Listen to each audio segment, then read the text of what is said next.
बैंकों में बाइंग हो रही है। सबसे ज्यादा चढ़ने वाला सेक्टर है, करीब 1.5% के आसपास की तेजी है।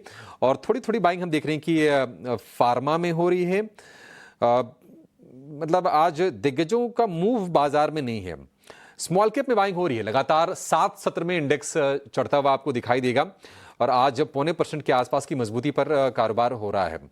एसबीआई 1% ऊपर कारोबार कर रहा है। तपंजे एसबीआई एक रेंज में फंसा हुआ शेयर दिख रहा है, 820 780।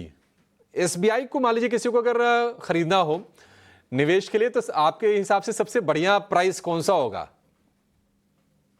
जी अभिषेक जी, एसबीआई नो एक ऐसा स्टॉक है जो मूव ही नहीं हुआ है कितने टाइम से, और सबको लग रहा है कि हाँ अच्छा है, बढ़ेगा, लेकिन बढ़ नहीं रहा है। और ये जो 25,000 करोड़ का जो क्यूआईपी की बात हुई, चलो मान लेते हैं कि वो ग्रोथ में हो, ग्रोथ के लिए वो लोग लेने वाले। पहले उन्होंने ना बोला था कि हम लोग ना कोई टाइप का क्यूआईपी नहीं लाने वाले, पहले सडनली वो लेके आए, तो उनको लग रहा है कि आगे जाके अपॉर्चुनिटी है, आगे जाके उनको, क्योंकि 25,000 करोड़ का वो लेते हैं तो सामने 2.5 लाख करोड़ की वो डायरेक्टली क्रेडिट को बढ़ा सकते हैं।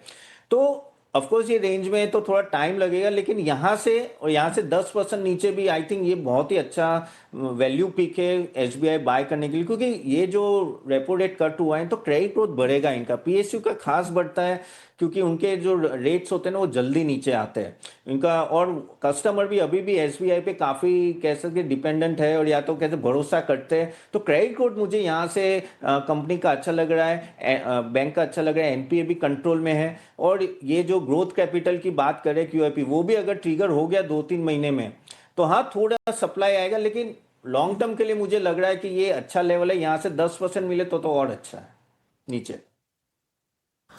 ठीक है, तो एसबीआई पर इस वक्त ये टेक इस वक्त आपको मिलता हुआ काफ़ी फ्लैट कामकाज मार्केट में, लेकिन ब्रॉडर मार्केट्स में मिड कैप स्मॉल कैप पर भी एक नज़र डालनी चाहिए।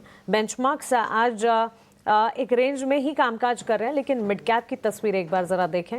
ओके, यहाँ पर भी तेज़ी के साथ शुरुआत ज़रूर हुई थी, लेकिन गेंस मिड कैप में एटलीस्ट प्रेजल आउट होते हुए स्मॉल कैप में अच्छा एक्शन और तेज़ी की चाल हम देख रहे हैं। Nifty small cap index at least 100 अंकों के ऊपर की तेज़ी पर इस वक्त टिका हुआ है।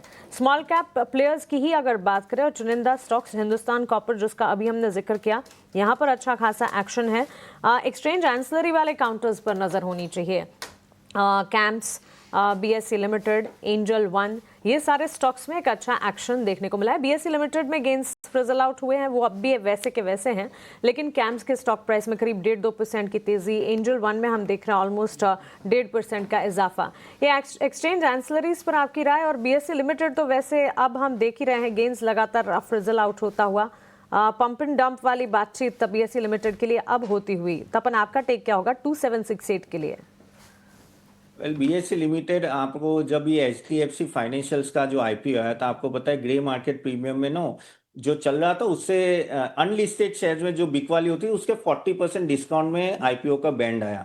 अभी सबको डर लग रहा है कि भाई एनएससी आईपीओ जो 4 लाख करोड़ या 5 लाख करोड़ की वैल्यूएशन बोल रहे, क्या एनएससी का आईपीओ अगर 1-2 महीने में आ जाता है, क्योंकि सेबी का नोड आ रहा है, तो क्या उसका भी डिस्काउंट आएगा? अगर हुआ तो बीएसई उसके भरोसे अभी काफी भाग रहा था, हमें भी पता है। ऑफ कोर्स ऑप्शंस और वो सब के वॉल्यूम्स बढ़े, उसमें कोई डाउट नहीं, लेकिन सबको पता था कि ये क्यों भाग रहा है, क्योंकि एनएससी का आईपीओ है। तो वहां मुझे ऐसा लग रहा है ये थोड़ा ओवरहैंग रहेगा।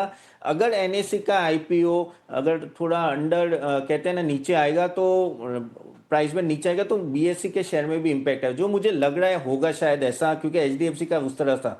और प्लस भाग गया है, अच्छा खासा भाग गया, तो थोड़ा करेक्शन आएगा। लेकिन एज ए इन्वेस्टर अगर मैं बोलूं, BSE is a long term play. आपको यहाँ 10-20% भी नीचे मिलते हैं तो देखो इसको पकड़ नहीं पाओगे, बहुत ही वॉलेटाइल रहेगा, ये हाई पी रेशियो स्टॉक रहेगा ही।